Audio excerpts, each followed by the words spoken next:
Emmanuel Macron intervient dans la crise du Nord Kivu. Un appel à l'apaisement. Est-ce que compter sur la communauté internationale ou écouter des puissances comme la France peut vraiment apporter une solution durable à la crise dans l'Est de la RDC? Historiquement, la communauté internationale n'a pas toujours été un allié fiable pour la RDC. Le président français Emmanuel Macron a mené des discussions cruciales par téléphone ce samedi 25 janvier 2025 avec deux acteurs majeurs de la crise en cours dans la région du Nord Kivu, à savoir Félix Tshisekedi, président de la République démocratique du Congo, et Paul Kagame, président du Rwanda. Ces entretiens interviennent dans un contexte marqué par des affrontements violents et des tensions diplomatiques accrues. Premièrement, les préoccupations de Macron, la situation au Nord Kivu et l'intégrité territoriale de la RDC. Dans ces échanges, Emmanuel Macron a exprimé sa très vive préoccupation concernant la situation sécuritaire autour de Goma. La ville de Goma, capitale de la province du Nord Kivu, est un point stratégique actuellement sous la menace du groupe rebelle M23, soutenu selon plusieurs sources par l'armée rwandaise. Emmanuel Macron s'inquiète des conséquences de ces violences sur les populations civiles. Par exemple, des milliers de personnes ont été contraintes de fuir leur foyer, créant des crises humanitaires déjà difficiles à gérer.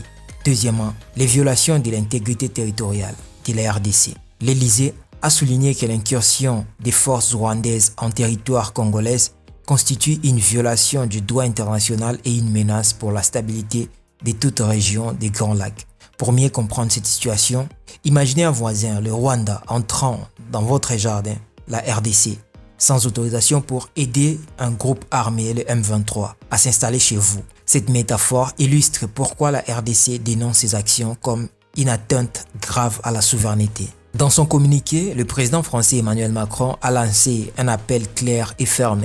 Arrêtez immédiatement l'offensive du M23. Macron demande que les combats cessent immédiatement afin d'éviter une escalade qui pourrait dégénérer les conflits régionaux. Imaginez une situation où un feu de forêt menace de s'étendre. Si personne n'intervient rapidement, ces feux pourraient ravager tous les voisinages. De la même manière, la France appelle à une action urgente pour stopper les affrontements avant qu'ils ne débordent. Les retraits des forces rwandaises du territoire congolais. Macron insiste sur le fait que les troupes rwandaises doivent quitter immédiatement la RDC. Il s'agit non seulement de respecter la souveraineté congolaise, mais aussi d'éviter que les tensions diplomatiques entre ces deux pays ne dégénèrent en guerre ouverte. Pourquoi cette intervention est-elle importante? La prise de position d'Emmanuel Macron montre que la crise dans le Nord Kivu ne concerne pas seulement l'Afrique, mais qu'elle attire également l'attention de la communauté internationale. La France, comme médiatrice en tant que puissance mondiale et ancienne puissance coloniale en Afrique, la France cherche à jouer un rôle de médiateur dans cette crise. Elle souhaite encourager les dialogues entre les parties en conflit pour éviter une détérioration de la situation. Pour le Rwanda, l'appel d'Emmanuel Macron met la pression sur Paul Kagame en l'invitant à clarifier son rôle dans cette crise. Cela pourrait également pousser d'autres puissances internationales à exiger des explications ou des actions concrètes de la part du Rwanda. Pour la RDC, Félix Tshisekedi pourrait trouver un soutien politique et diplomatique supplémentaire dans sa lutte pour protéger l'intégrité territoriale de son pays. Quant à vous, est-ce que compter sur la communauté internationale ou écouter des puissances comme la France peut vraiment apporter une solution durable à la crise dans l'Est de la RDC? Historiquement, la communauté internationale n'a pas toujours été un allié fiable pour la RDC. Malgré des années de présence des Nations Unies via la MONUSCO, les violences continuent et certains Congolais estiment que ces interventions n'ont pas eu l'impact attendu. Les promesses non tenues. Depuis des décennies, la RDC demande un soutien pour sécuriser l'Est, mais les réponses restent insuffisantes. Les cessez-le-feu signés dans le passé n'ont pas empêché les rebelles de reprendre les armes. Les intérêts cachés.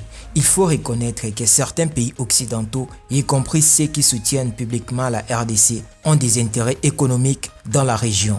Les ressources naturelles du Congo, coltan, or, diamant, attirent des convoitises et certains acteurs internationaux préfèrent garder la région instable pour mieux exploiter ses richesses. Par exemple, pendant des années, des entreprises étrangères ont profité de la guerre pour obtenir des contrats miniers à bas prix. Cela montre que certains soutiens internationaux, ce n'est juste que de l'hypocrisie. Mais que doit faire la RDC pour s'en sortir? La RDC doit trouver un équilibre entre collaboration internationale et autonomie stratégique. Premièrement, renforcer ses alliances africaines. Plutôt que de toujours compter sur les grandes puissances occidentales, Félix Tshisekedi pourrait davantage travailler avec des pays africains, notamment ceux qui subissent des défis similaires, comme le Mali ou le Burkina Faso. Ces pays ont montré qu'il est possible de prendre des décisions souveraines face à des problèmes sécuritaires. Deuxièmement, investir dans une armée forte et moderne. Si la RDC veut tenir tête aux rebelles et aux soutiens étrangers comme le Rwanda, elle doit renforcer son armée, FARDC, pour qu'elle devienne une force dissuasive. Cela passe par des équipements modernes, une meilleure formation des soldats et une gestion efficace de la chaîne de commandement. Troisièmement, s'appuyer sur la population congolaise. La mobilisation populaire est cruciale. Si les Congolais eux-mêmes s'unissent autour d'une vision claire, ils peuvent soutenir les FARDC et faire pression sur les décideurs politiques pour les changements durables. Exemple clair, en Ouganda, la lutte contre les rebelles de l'armée de résistance du Seigneur LRA a été renforcée grâce à une mobilisation massive de la population locale et des leaders communautaires. Est-ce qu'il faut-il croire en l'ONU et la communauté internationale? La RDC doit travailler avec les organisations internationales, mais sans naïveté. L'ONU, par exemple, a le potentiel d'apporter un soutien logistique ou humanitaire. Mais la RDC ne peut pas attendre que ces acteurs résolvent seuls la crise. Un exemple positif. La communauté internationale a joué un rôle important dans des conflits comme celui en Sierra Leone où une intervention bien planifiée a permis à rétablir la paix. Cela montre que l'implication internationale peut fonctionner, mais seulement si elle est accompagnée de solutions locales solides. Un exemple négatif. En revanche, en République démocratique du Congo, la MONUSCO a été critiquée pour son inefficacité. Cela montre que compter uniquement sur des casques bleus ne suffit pas pour résoudre un conflit enraciné. Félix Tshisekedi peut écouter Emmanuel Macron, mais il ne doit pas se reposer uniquement sur des appuis externes. La clé réside dans une solution congolaise où le gouvernement renforce ses institutions, mobilise son peuple et construit des alliances stratégiques tout en utilisant des soutiens internationaux de manière tactique. La RDC doit envoyer un message clair. Nous sommes ouverts à la coopération, mais nous refusons toute dépendance. Rassure-toi de t'abonner sur Tout Fait Actu, nous t'informons chaque jour. Nous décortiquons les actualités africaines et du reste du monde. Le front nord de Goma sous contrôle du M23.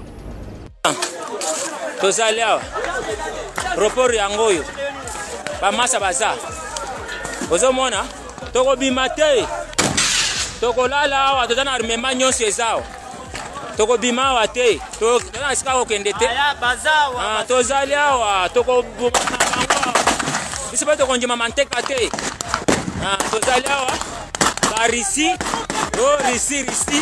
risi asakimi onga nde risi kaya barisi yango na repos baza wapi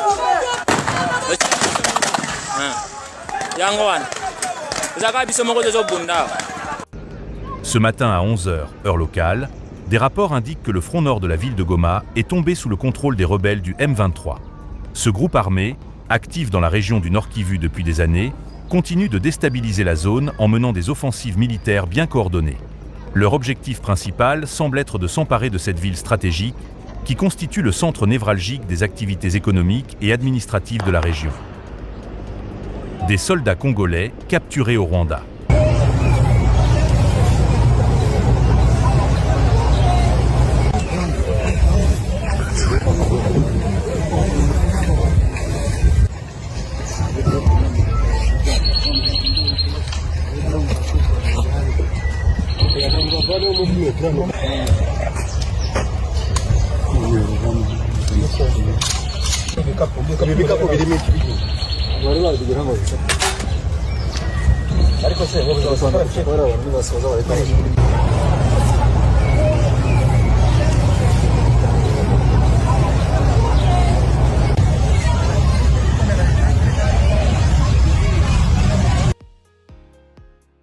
Un fait marquant de cette crise est la capture d'un groupe de forces loyalistes congolaises à Gisenyi, une ville rwandaise située juste à la frontière avec Goma. Selon des informations disponibles, ces soldats ont été interceptés par l'armée rwandaise, identifiables par leur uniforme noir. Leur capture soulève plusieurs questions. 1. Pourquoi ces soldats étaient-ils sur le territoire rwandais? Cela pourrait indiquer une tentative de repli stratégique ou une possible désorientation dans les combats intenses. 2. La complicité présumée du Rwanda. L'implication de l'armée rwandaise dans cette crise ne fait que confirmer les accusations récurrentes sur leur soutien actif au M23. Ces captures renforcent les soupçons d'une coopération logistique et militaire entre le Rwanda et le M23, malgré les condamnations internationales. Un climat de chaos à Goma. La ville de Goma, chef-lieu de la province du Nord Kivu, est actuellement plongée dans un état de confusion et d'inquiétude. Les combats à proximité, combinés à l'absence de communication officielle claire de la part du gouvernement congolais et de l'armée, laissent les populations civiles dans l'incertitude. Voici un aperçu de la situation dans certains quartiers. Déplacement massif. Les habitants fuient les zones les plus exposées, souvent sans savoir où trouver refuge. Scène de panique. Le manque de sécurité et la crainte de nouvelles attaques provoquent une tension palpable. Des boutiques et des marchés ferment leurs portes, paralysant les activités économiques. Silence des autorités. Jusqu'à présent, le gouvernement et l'armée n'ont pas donné de déclaration officielle sur l'évolution des combats ni sur la capture des soldats congolais. Ce silence alimente les rumeurs et renforce la peur parmi la population. Pourquoi Goma est-elle si stratégique? La ville de Goma est située près de la frontière entre la RDC et le Rwanda. Cette localisation en fait un point de passage clé pour les échanges commerciaux dans la région des Grands Lacs. Contrôler Goma, c'est 1. Accéder à une position géopolitique importante. La ville sert de plaque tournante pour les opérations militaires et humanitaires dans le Nord Kivu. 2. Exercer une pression politique. La chute de Goma entre les mains du M23 serait un coup dur pour le gouvernement de Félix Tshisekedi, mettant en cause sa capacité à sécuriser le territoire national. 3. Exploiter les ressources naturelles. La région du Nord Kivu est riche en minerais tels que le coltan, essentiel pour l'économie mondiale. L'attente d'une communication officielle. Le silence du gouvernement et de l'armée congolaise est troublant. En temps de crise, la communication est essentielle pour rassurer la population et mobiliser les forces de défense. Le manque d'informations officielles laisse place à des rumeurs, amplifiant l'angoisse des habitants. Quels sont les enjeux internationaux? Cette crise attire une attention internationale grandissante. La capture des soldats congolais au Rwanda pourrait avoir des répercussions diplomatiques importantes. Les appels à des sanctions contre le Rwanda se multiplient, tandis que des organisations comme l'ONU suivent de près l'évolution de la situation. Appel à l'unité et à la résistance. Dans ce contexte critique, il est crucial que les forces armées congolaises soient renforcées pour contenir l'avancée du M23. Les populations restent solidaires et vigilantes. Le gouvernement prenne rapidement la parole pour clarifier la situation. Goma est aujourd'hui au cœur d'une bataille qui dépasse les frontières nationales. La RDC se bat non seulement pour son intégrité territoriale, mais aussi pour préserver la stabilité de toute la région des Grands Lacs. Témoignage poignant d'un soldat congolais après la chute de Goma. Goma est tombé depuis hier. La MONUSCO a tenté de négocier pour préserver la vie des civils et faciliter notre évacuation, mais la situation était déjà critique.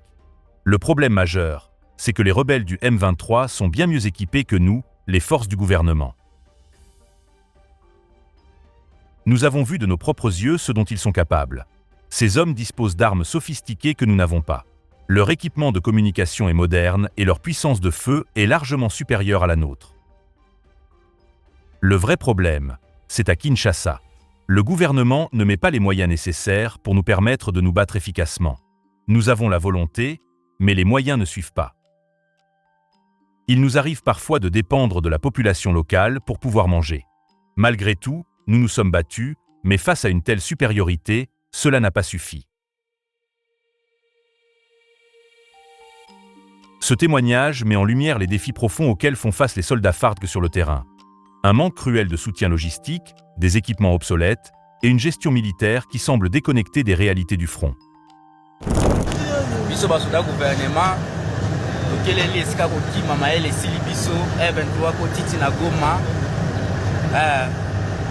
toza bana bato malgré tout makambo osali osepeli mais toza na bafamille bamama baa na posa na biso mais tout se fait ici bas nzambe akofuta bino na oyo bosali ya mokili yango mais tondima kokufa mpo na ekolo lokola mpe tokufi mpo na ekolo yango esa eloko te je pense que nde bomoni biso boye toza déjà bavictime toza deya bibende 23 déjà alingi biso bon merci joi eza te tokosala nini mais okonza mboka makambo ozomona yango te pas de choix tokosala nini napesi mbote na bamama mama na ngai na Kinshasa papa baleki na ngai bomona ngai komona ya suka parce que okomona ngai lisusu te komona ngai komona ya suka kuma yango